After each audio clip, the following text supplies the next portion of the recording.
Hi, everybody. I'm Bill Sanders, and this is Watch Art Sci, the art and science of watch collection. Today, what I want to do is take a look at some places that you normally may not look at watches.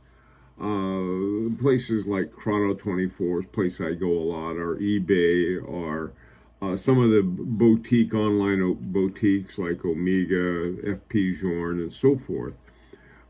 But what I also found was that these luxury sites and what they have luxury clothing, luxury jewelry, luxury handbags. And a lot of these things are geared toward women.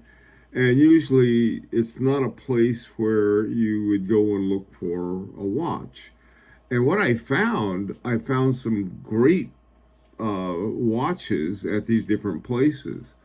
Now, one of the brands I've been ignoring is Rolex, and so what I've done is that I've made sure that for each one of these, I took a look at the Rolex, and there are a lot of them. So if you're a Rolex looking for a Rolex, you might want to take a look at one of these. Now, like everything else, when you're buying watches, you got to compare. You think, oh boy, this is great.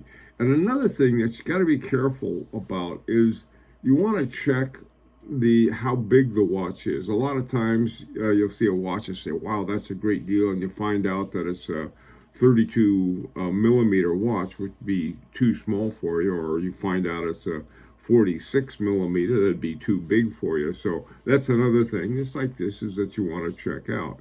Now, the three places I'm going to look at, and there may be more than these, but these are three online places that I found very useful.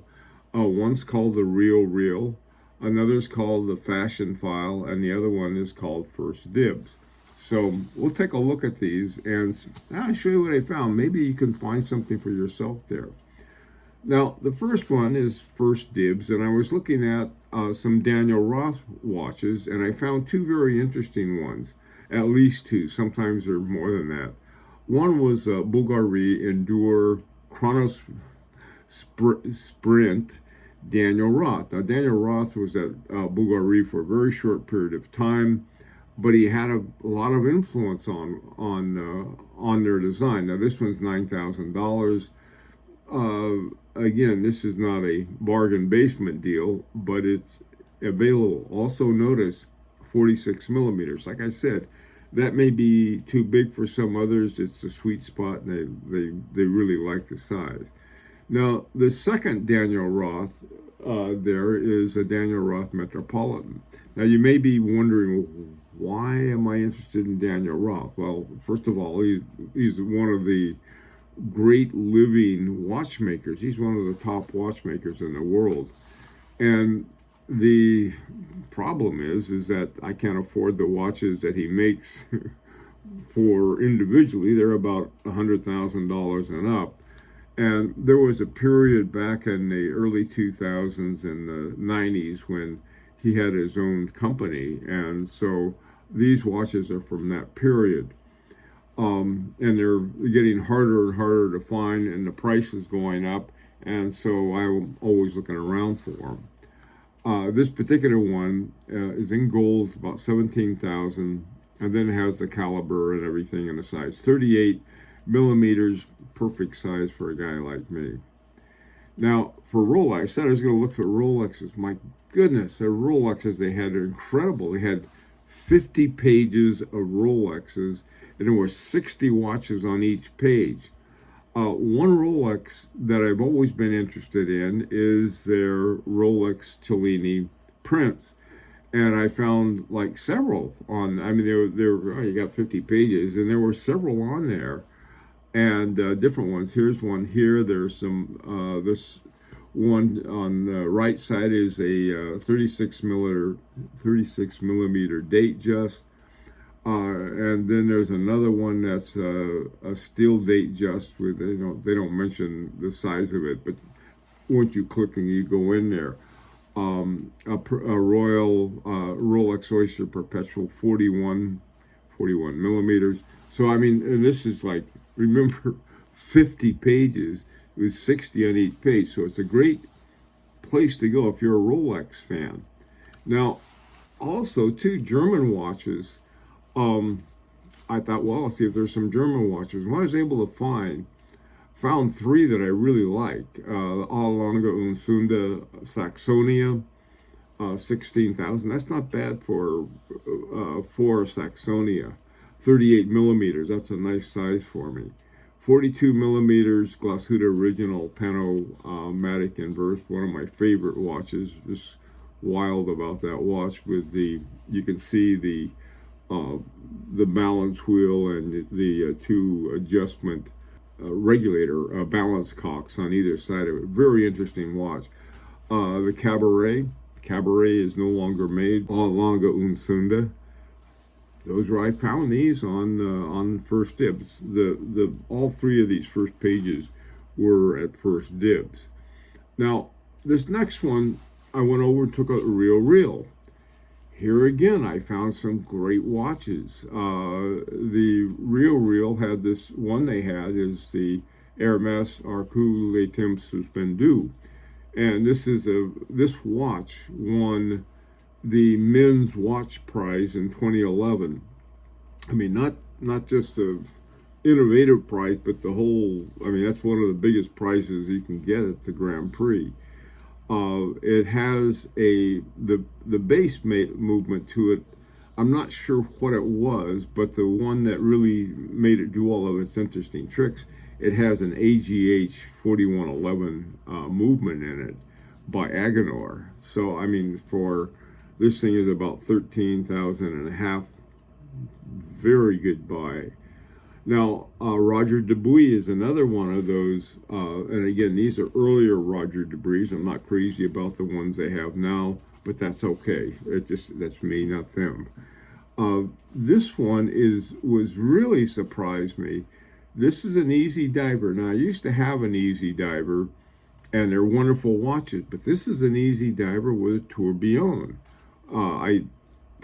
This was one that, 17,095 for a tourbillon for Roger Dubuis, and also too, I noticed that it also has a Geneva seal. Again, this I found at a fashion or a luxury store, so I'm pretty happy about that. Now, again, I looked at Rolexes for here. There were 120 Rolexes. There weren't quite as many as at the First Dib, but there were a lot of them. And different kind. There's one was a Daytona, a Datejust. Again, you have a whole series of watches, and again, they're different sizes and different prices. But depending on the kind of watch you want, you're looking for, and at the price you want, worth taking a look at. Now, also at the RealReal, some other ones I found. Now, these are less expensive. I found the Cartier Santos 100. Now, a lot of people I've talked to, they like the Cartier Santos. Great looking watch by Cartier, $3,195. Not a bad price as far as I know. Now, another one I found, and the one I put up here, is a Dubé and Schaldenbrand regulator. Now, again, this is not a watch that everybody's going out and hoping to find. I couldn't even find I was unable to find the movement on it. This particular one is hand wound. I know that, so my hunch is it's probably something like an ETA 7001 or something like that. $2,500. A nice watch. A lot of people are big fans of Dubé and Schaldenbrand, and the price is not crazy high at all. Now, this next one is at a place called Fashionphile, and this is a place that most watch collectors would never look, but I found some great watches here. Here's a Breguet 3762 Marine Big Date. Got a beautiful movement in it. Automatic caliber 3177 GG, which is based on a Breguet caliber 1150. I've been seeing those Frederic Breguet calibers 1150 all over the place. They are very good movements, by the way. That's on a brigade. Now, I also found a Jaeger-LeCoultre Master Geographic. Again, these are watches that have been discontinued as a model. But man, what a great watch! About $8,130. Caliber, again, Jaeger-LeCoultre Caliber 939A, automatic, 43 hours, 4 hertz.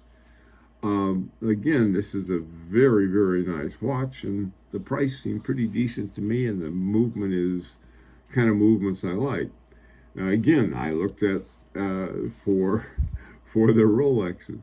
They had 80 Rolexes. Okay, they didn't quite have as many as the other two, but 80 Rolexes. All you need is the one you're looking for. So this may be again, like I said, this may be a place that you can find exactly the watch that you're looking, or if you're looking for Rolexes. Now the final two, I have a lot of other ones. More general ones: Tag Heuer, Omega, IWC, all of the ones, the quote, the usual suspects. And it's worth looking at. I mean, maybe they don't have the watch you're looking for, but that's okay. Or they may have it and you've been looking everywhere else, or they may have it at a great price. There's the old thing about in watch collection, where you want to find your deals is look where nobody else is. Again, like I said, these 3 places, and there may be a lot more of them, other than the Fashionphile, RealReal, and the First Dibs. But anyway, here's an Omega Aquaterra. This is one of the older ones. This one has caliber 2500 with based on an ETA 2892 AT. The IWC Portugueser 5007, 5700. This is a caliber 2010 automatic. Again, that's one of their in-house movements. They've not always been the most forthcoming. You can find a whole lot of watches that are the kind of watches that collectors are interested in, and you may not have the same competition for buying the same watch that you may have at the place where everybody knows about. Let me know what you think about this. If you've ever bought a watch or you're looking for a watch from one of these places, let me know. I'd like to hear your opinion of this. And until next time, this is Bill Standard for Watch Art Site, the art and science of watch collection. Opportunity to subscribe if you like. Take care.